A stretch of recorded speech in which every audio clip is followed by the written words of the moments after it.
basa-basi. Biar nggak basi. Pendengar dan pemirsa Radio Jawa Barat, kita kembali untuk ngobrol dengan Komisaris Besar Polisi Hendra Rohmawan SIK MH. Dan beliau adalah sekali lagi Kepala Bidang Hubungan Masyarakat Kepolisian Daerah Jawa Barat yang baru 3 bulan di Jawa Barat, baru 3 bulan kembali ke tanah lahirnya. Jadi ternyata Kang Rohman ini, Kang Hendra ini lahirnya di Jalan Sukabumi lah ya situ ya. Betul. Kalau Anda pernah ke Bandung dan sekarang tuh ada gedung DPRD Kota Bandung di situ. Ya, dekat situ situ, ya, dekat benar. Damkar situ ya. Ya. Itu sama lapangan Persib lama. oh ya betul, Sidolik ya. Sidolik gitu ya. Tempat main kita. Betul. Itu dari Jalan Jakarta bisa nembus sekarang itu ke Jalan Now itu yang nembus juga ke rel kereta api lah situ ya. Itu seperti itu. Oke, Kang Hendra, ini saya mencoba untuk lebih dalam gitu ya mengenai kepolisian gitu. Ketika Kang Hendra ditempatkan di kepolisian gitu, sebagai seorang polisi waktu masuk Akabri itu, apa yang terbayang di dalam benak Kang Hendra waktu itu pada saat ditempatkan jadi polisi itu? Yang pasti kata orang Prancis mah rewas gitu ya. Rewas itu kaget ya. Kaget.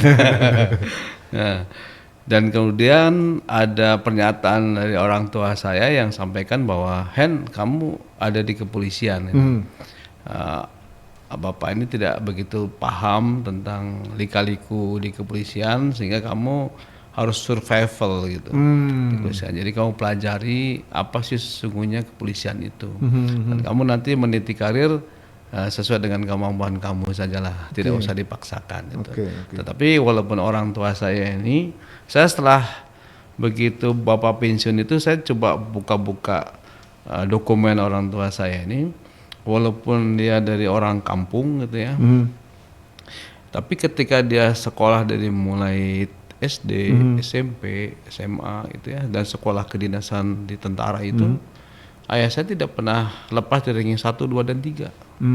Nah, sehingga ketika sekolah perwira itu dia ranking 3 malah dijadikan jadi di pusdik ya, pusat pendidikan. Itulah cirinya beda tentara. Dan itu sampaikan beliau seperti itu, kamu harus survival gitu. Nah, dari situ saya punya bekal, saya punya keyakinan ini orang tua saya bisa jadi saya panutan sehingga saya bisalah untuk menjalani karir di kepolisian ini. Ya memang berat karena kita koneksi kan tidak ada, kita hanya betul-betul survival tadi itu. Apalagi kita penempatan kita di Papua ya, waktu itu Papua Barat ya.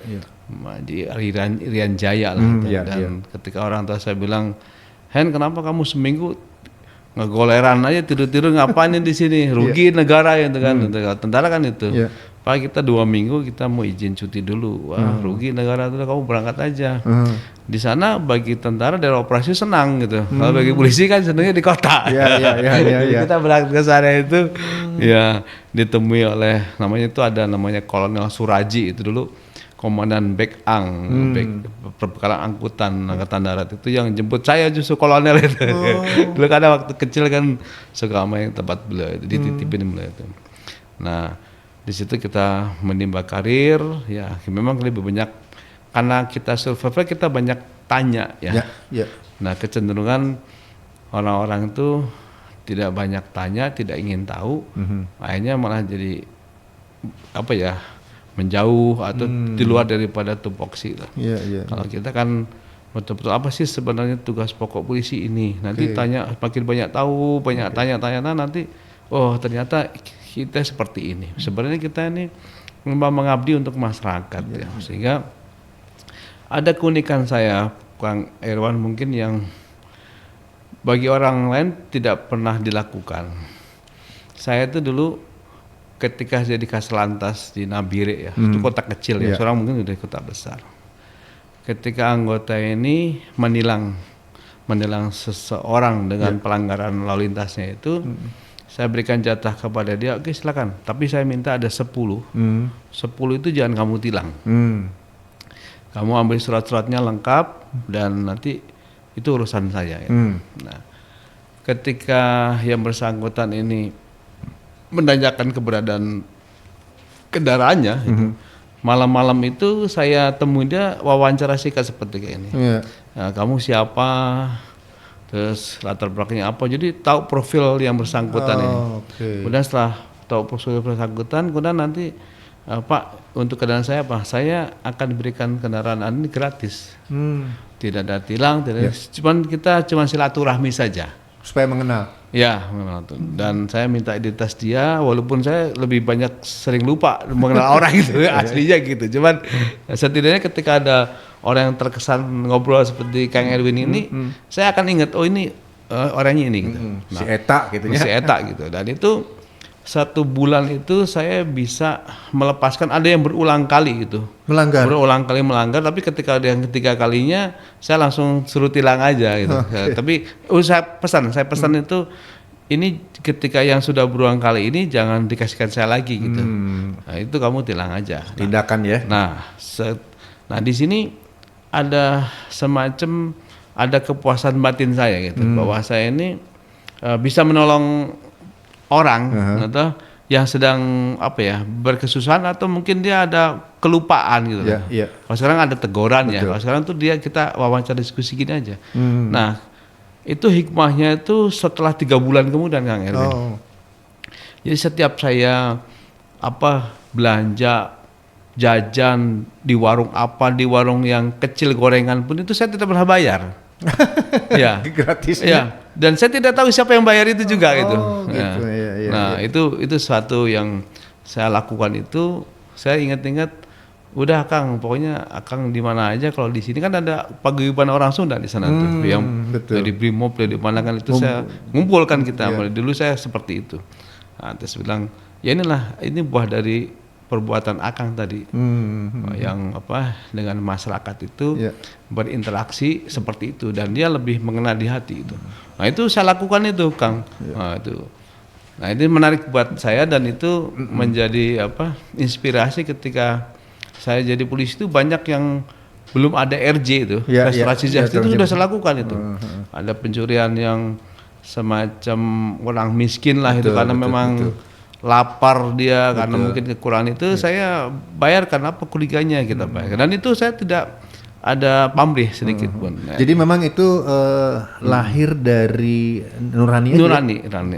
Yang tadi dikatakan orang tua saya tuh, kalau bisa kamu menolong tuh seseorang tuh, kalau bisa tidak ada pamrihnya.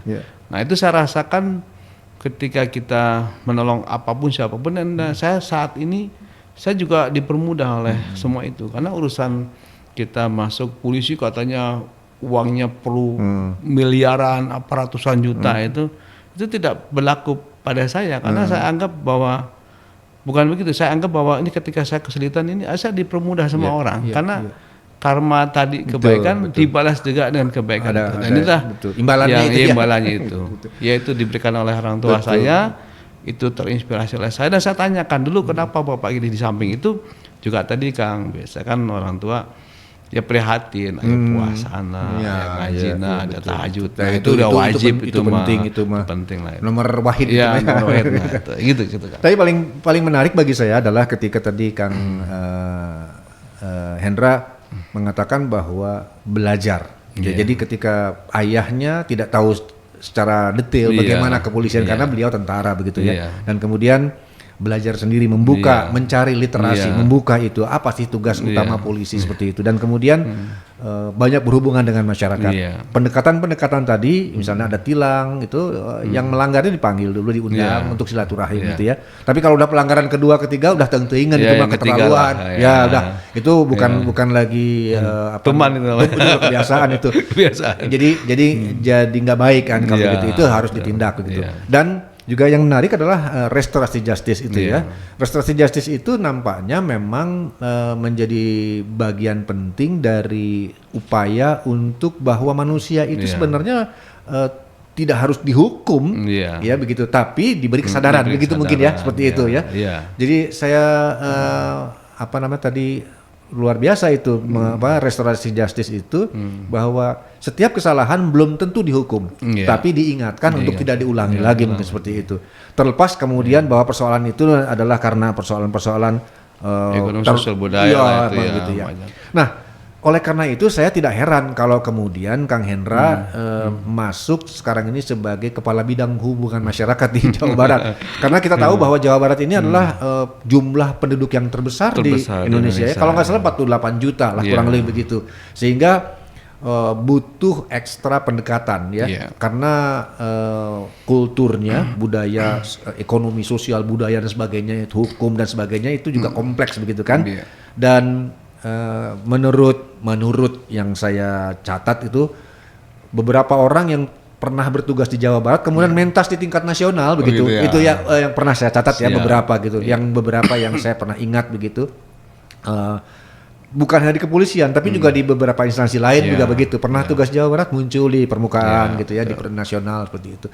Nah, oleh karena itu saya tidak kaget kalau kemudian sekarang Kang Hendra ditaruh di Humas Polda Jabar karena ternyata dari penilaian itu kemudian pengalaman-pengalaman ini yang akhirnya menempatkan Kang Hendra. Nah, pertanyaannya adalah menurut Kang Hendra sekarang ini, menurut catatan Polda Jabar, selama 3 bulan inilah informasi sudah terkumpul pasti.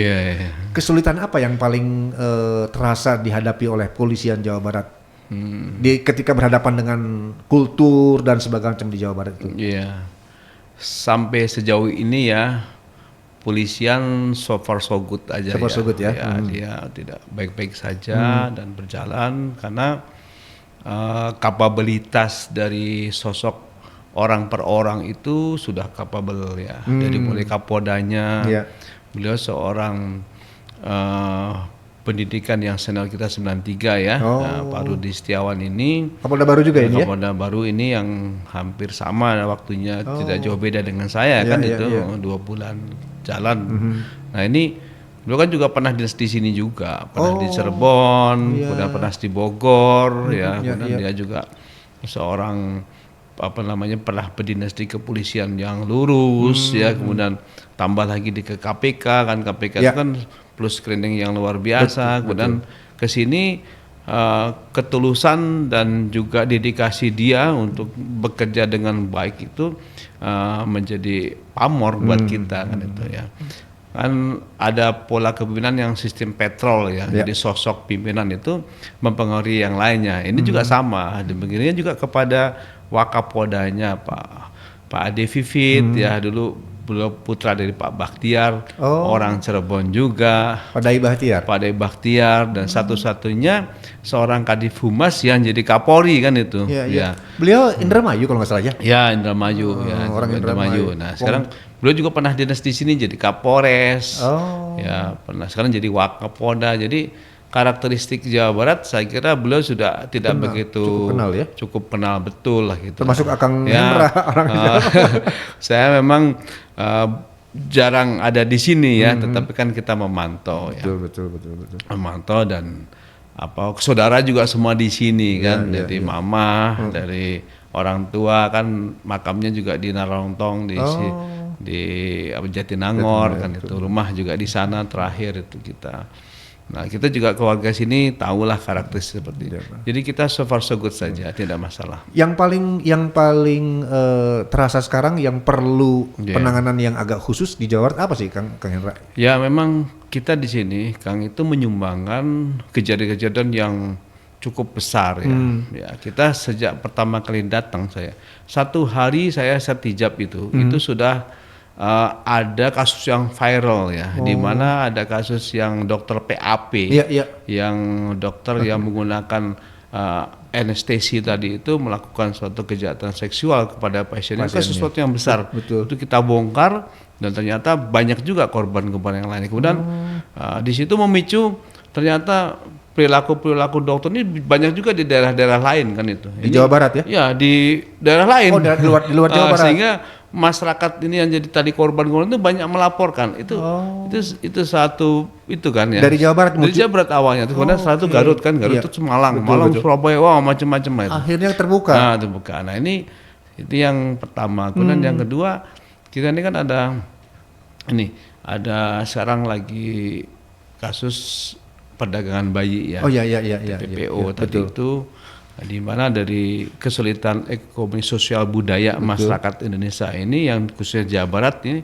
daerah Kabupaten Bandung loh nih ya ada jual bayi yang alasan diadopsi ya. Ini kan pertama masalah ekonomi sosial budaya tadi itu ekonominya mungkin ya masalah kemiskinan ya, pendidikan juga, masalah pendidikan juga ya sangat, saya kira kan pendidikan terhadap seks budaya dan sebagainya, hanya yang bersangkutan nggak siap menjadi orang tua terus hanya, tapi dengan pola dia mengadopsikan orang, paling sesungguhnya orang adopsi ini adalah orang-orang otak-otak kriminal sih, semua sindikat kejahatan yang menjual belikan anak gitu kan, dia tidak tahu ini.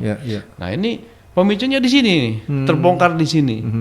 Nah nanti ini jadi atensi juga ke daerah-daerah lain tadi itu bisa membongkar ini kan itu. Jadi dari Jawa Barat dimulai. Jawa juga kan itu. Jadi kasus-kasus besar ini bisa terungkap dan bisa diproses hukum di sini. Dan ini menjadi menarik buat kita semuanya, dan kita bisa menyampaikan ini dengan berbagai instansi terkait sehingga bisa saling memikirkan ini dengan stakeholder dengan stakeholder yang terkait dengan berbagai masalah kasus-kasus ini bisa menjadi sharing buat mereka untuk kita antisipasi di Indonesia ini, bukan hanya bukan Jawa Barat aja tapi diangkat kepada nasional. Itu selalu seperti itu. Nah ini Jawa Barat seperti itu cirinya. Nah Kang, tadi dengan temuan-temuan semacam itu kan artinya bagaimana Polda Jawa Barat khususnya Polda Jawa Barat khususnya berkolaborasi dengan masyarakat secara umum gitu ya. Ini kayaknya kalau dibongkar tentu akan banyak kasus ya seperti itu. Betul. Bukan di Jawa Barat tapi juga di daerah lain. Tapi yang saya maksudkan begini, bagaimana kemudian sekarang upaya Polda Jabar bersama masyarakat gitu kan ya, masyarakat untuk menyampaikan laporan gitu, melaporkan itu ke kepolisian. Apa upaya yang kemudian sekarang dilakukan oleh Polda, misalnya memudahkan masyarakat gitulah, tong sieun lah gitu, kalau mau lapor melapor gitu. Itu gimana itu? Ada itu. Jadi memang untuk masyarakat bisa melapor itu kan sebenarnya berat ya. Kemudian orang yang melihat suatu kejahatan juga melaporkan itu berat. Ada yang takut juga ya? Kan konsekuensinya kan dia akan berurusan dengan polisi, waktunya akan lama bertemu polisi, jadi saksi pun demikian gitu. Tetapi langkah itu, ucap itu bisa masyarakat sampai seperti itu karena kepercayaan. Itu kata yang paling penting, itu kepercayaan ya itu. Kepercayaan yang dibangun oleh Polda Jabar itu tuh masuk di hati mereka bahwa saya bisa meringankan beban saya bisa melepaskan kesulitan saya itu apabila saya lapor ke polisi. Wah, sekarang salurannya salurannya ini kan kita bicara tentang saluran. Ya memang sekarang masyarakat itu kan jet itu adalah bagian daripada dirinya ya. Kalau kita sebelum kita itu kan ada motor nih. Motor di rumah teh aja lemana tilu. Motornya opat, satunya buat balaja. Sekarang gadget tuh sama juga, orangnya 5, gadgetnya genep kan di rumah. Ada di rumah. Nah di sini bisa ada saluran-saluran tadi, ada WA ya, ada juga medsos itu. Kadang-kadang di medsos tuh kan kita ada patroli ada patroli cyber ya, patroli kehumasan ini ada. Patrolinya mana nih kita baca laporan dari anggota, Pak ini masyarakat gini. Nah kita sudah langsung. Ada mungkin viral cepat-cepat kita responsif kepada. Kan itu yang kita lihat itu kan masyarakat melihat itu responsifnya polisi itu gimana sih? Iya betul. Itu yang paling penting. Betul. Di samping trust tadi responsifnya apa?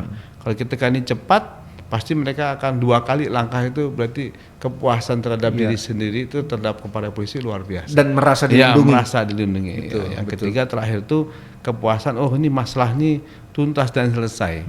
Yang ditunggu-tunggu teman-teman lah brandingnya media ini. Ya ini brandingnya media. Tuntas dan selesai. Akhirnya disitulah saya yakin masyarakat akan bisa dengan mudah, dan itu kita yakinkan pada mereka bahwa Anda dalam diperiksa oleh polisi sebagai pelapor, diperiksa sebagai saksi itu jangan berpikir kamu nanti saudara-saudara itu datang ke kantor solusi cari makan susah, ketemu susah. Kita bisa berikan undangan di mana saja pun bisa.